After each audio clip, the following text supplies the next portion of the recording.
Okay, coming back, we're going to talk a little bit more about shapes and thickness, very important aspects to the skimboards. Yep.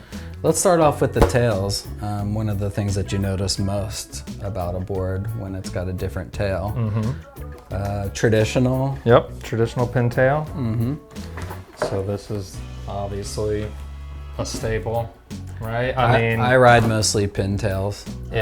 It's the best overall tail shape for all wave riding conditions. I'd say the most versatile. Yep, most versatile. It's what I want under my feet on a wrap, usually on a bigger wrap, heavier wave, pintail, traditional. Yep.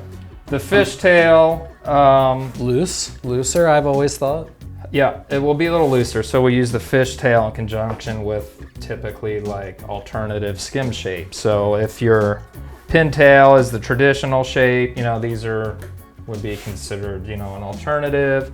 It helps with different this rail one, Ackerman, outlines. is definitely alternative here. Yeah, that's super different. So like this one, for instance, you got a wider tail, goes on with the design, a bigger, wider fishtail. So this will give you more of a killer like liner style riding board, but also now when you're turning and you're putting it on rail, the point there acts as the point would on a traditional pintail, So what do you get with this hybridy fish? Yeah, this new whip shape was just kind of like John wanted basically a standard skim shape design. With a little fish Yep, tail. so we cut in the little fish tail and the other, what I would call like a diamond tail cut. Kind of starts to get into a little bit of how so again, works. now that we cut, if you can imagine the pintail came up here, we cut it off, added in the fishtail. Now we've made the tail area wider.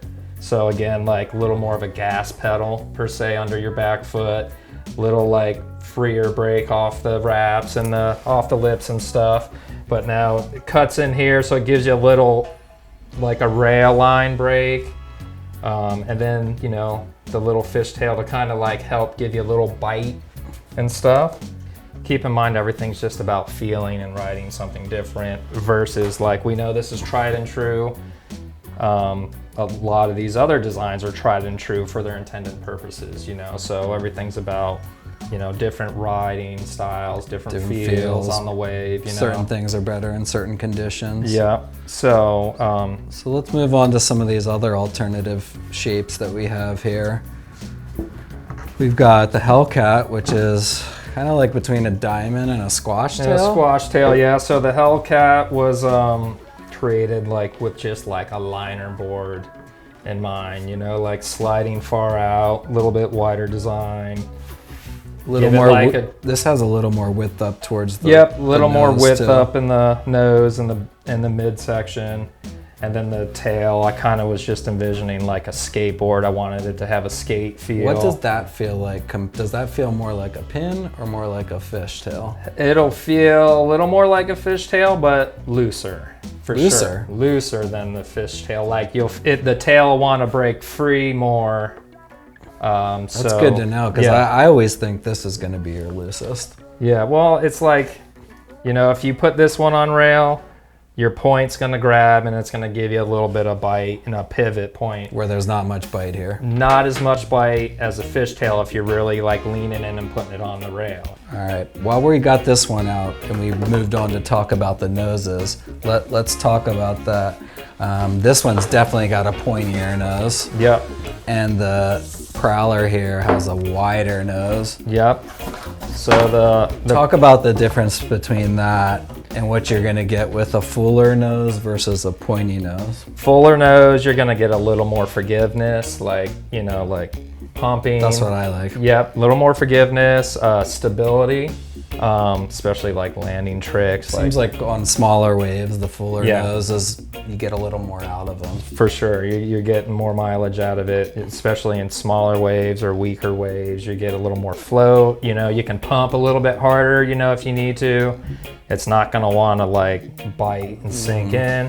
Whereas the traditional, like a more pulled in nose, like this is all performance. like Better it's for gonna wrap. fit in the. I like the pointy nose for wraps. Yeah, it's gonna down the fit line. into the face of the wave better, especially when you're wrapping and you're coming back. It's pulled in, so you got less rail wanting to like maybe bite up front if you're not fully on your wrap, I think these wider noses too, like float on the white water better. A lot better. And like, I think they're great boards for competition where Yeah. you got to land a lot of tricks and you got to get Most more of the speed out of smaller waves.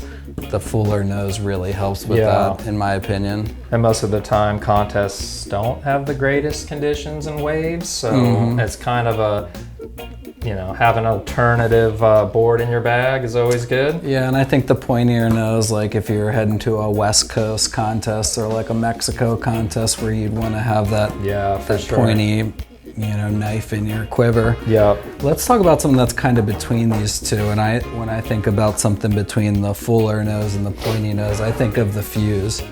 Yeah, Let's grab we'll a go fuse with so we fuse. can show that nose. Okay, so jumping back into continuing on our talk about the noses, we got like the fuller nose and the Prowler, we got the pointier nose and the Amp and the Joyride, and then the Fuse X has like the hybrid-y style nose.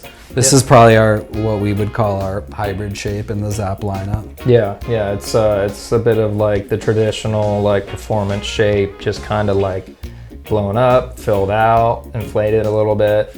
So I would call this, like a hybrid nose, not like as pulled in as a traditional like. Yeah, I think a lot of people, when I say the term hybrid board or hybrid shape, some of the other skim companies use that term as well. I think of that as just like a little bit more fullness to the nose than your traditional pointy nose, and it's not like quite as wide as the Prowler, but still performance, but you're getting a little bit of the elements of that wider nose that we said, so you can still float on some white water and stuff. So the Fuse and the Fuse X is probably one of our most popular shapes. Yeah, and for good reason, because it's like versatile.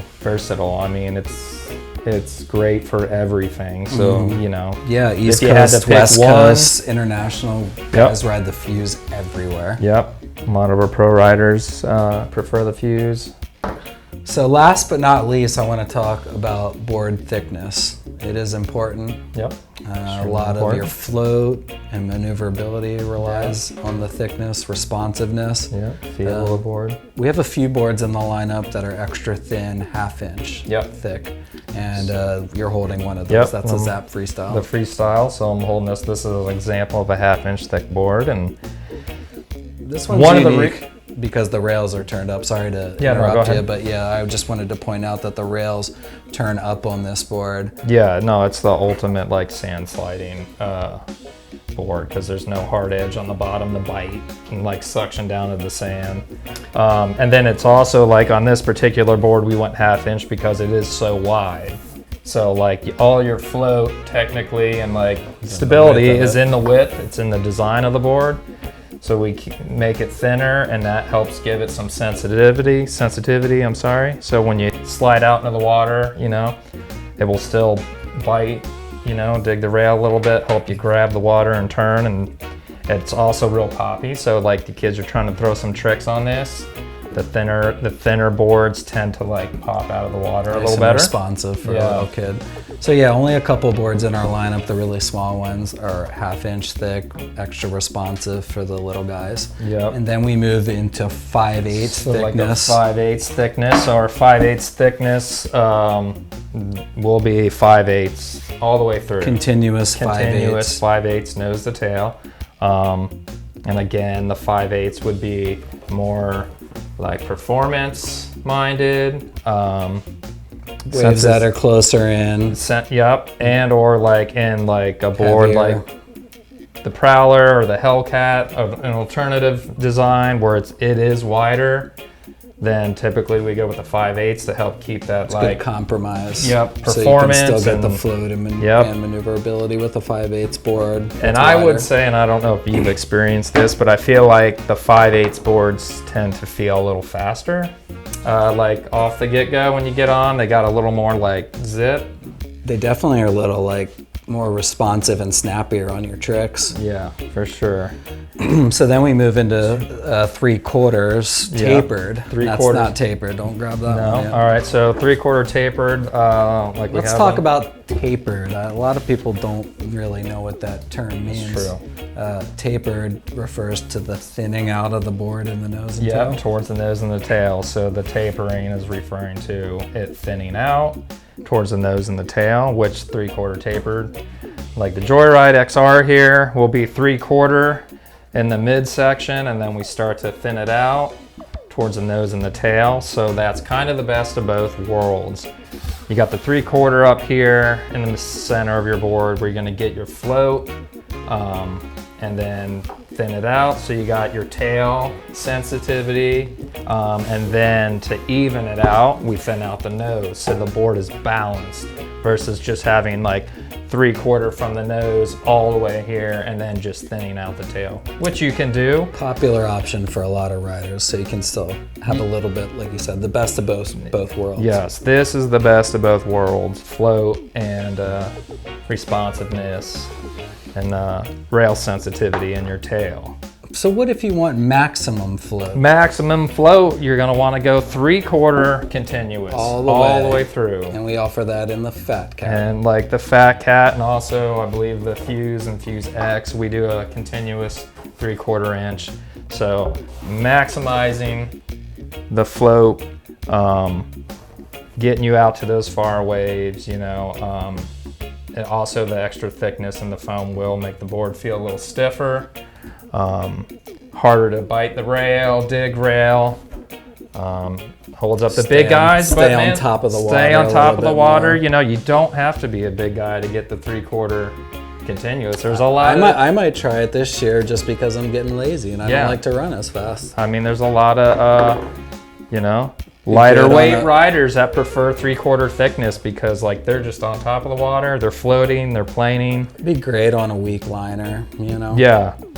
I would, you know, like smaller waves, Florida, East Coast, wherever, anywhere in the world where you've probably learn how to catch a cider pretty well on that thing too. Yep, for sure. Stay on top of the water.